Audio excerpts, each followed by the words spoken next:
പഞ്ചാഗ്നി പുത്തൻ പ്രമോൾ നമുക്ക് കാണുവാൻ സാധിക്കുന്നുണ്ട്. നമ്മുടെ കലാവതിയും ചന്ദ്രനും തമ്മിൽ ആദ്യം ഇങ്ങനെ കുറച്ച് അഭിപ്രായ വ്യത്യാസങ്ങൾ, ഒരു ചർച്ചയൊക്കെ നടക്കുന്നതുമായിട്ടാണ് ട്ടോ കാണിക്കുന്നത്. നമ്മുടെ കലാവതി ചന്ദ്രനോട് പറയുന്നുണ്ട്, ഇങ്ങനെയുള്ള വാക്കുകളൊന്നും എന്നോട് മേലിൽ പറഞ്ഞു പോകരുതെന്നൊക്കെ.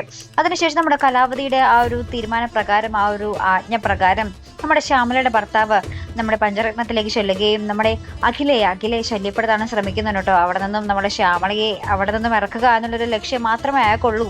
അപ്പൊ മാക്സിമം നമ്മുടെ അഖിലയുടെ ശല്യപ്പെടുത്തുന്ന രംഗവും നമുക്ക് പ്രമോൽ കാണുവാൻ സാധിക്കുന്നുണ്ട് കേട്ടോ. അതിനുശേഷം നമുക്ക് നമ്മുടെ അമൃതയും അഭിമന്യുവും തമ്മിൽ വീണ്ടും കണ്ടുമുട്ടുന്ന ഒരു രംഗം തന്നെയാട്ടോ. നമ്മുടെ അഭിമന്യു സെയിം ഡയലോഗ് തന്നെയാണ്, വേറെ ഒന്നുമല്ല, എനിക്ക് ഇനി ഒരു വിവാഹം ഉണ്ടെങ്കിൽ അത് അമൃതയ്ക്കൊപ്പം ആയിരിക്കും, അമൃതയുടെ കഴുത്തിൽ ഞാൻ താലി കെട്ടുള്ളൂ, അതിന് എത്ര നാൾ വേണമെങ്കിലും ഞാൻ കാത്തിരിക്കാൻ തയ്യാറാണ് എന്ന് നമ്മുടെ അഭിമന്യു നമ്മുടെ അമൃതയ്ക്ക് വാക്കും കൊടുക്കുന്നുണ്ട്. അപ്പൊ എന്തായാലും നമുക്ക് കാത്തിരുന്ന് കാണാം നമ്മുടെ അമൃതയുടെ അഭിമന്യുടെയും വിവാഹം നടക്കുമെന്ന് ഏകദേശം അല്ല, എന്തായാലും ഉറപ്പായി. അതിന് എത്ര നാൾ കാത്തിരിക്കേണ്ടി നമ്മൾ പ്രേക്ഷകർ കാത്തിരിക്കേണ്ടി വരും എന്ന് മാത്രമേ നമുക്ക് കാണേണ്ടുള്ളൂ കേട്ടോ. പിന്നെ നമ്മുടെ ശ്യാമളയുടെ ഭർത്താവിന്റെ ഒരു കെണിയിൽ നമ്മുടെ ശ്യാമള വീണ് പോകുമോ എന്ന് നമുക്ക് കണ്ടു തന്നെ അറിയണം കേട്ടോ. അപ്പൊ ഇതുപോലുള്ള പ്രൊമോ റിവ്യൂസിനും എപ്പിസോഡ് റിവ്യൂസിനും ഒക്കെ നിങ്ങൾ മറക്കാതെ ചാനൽ സബ്സ്ക്രൈബ് ചെയ്യുക. അടുത്തൊരു വീഡിയോ വരുന്നത് വരേക്കും ഗുഡ് ബൈ.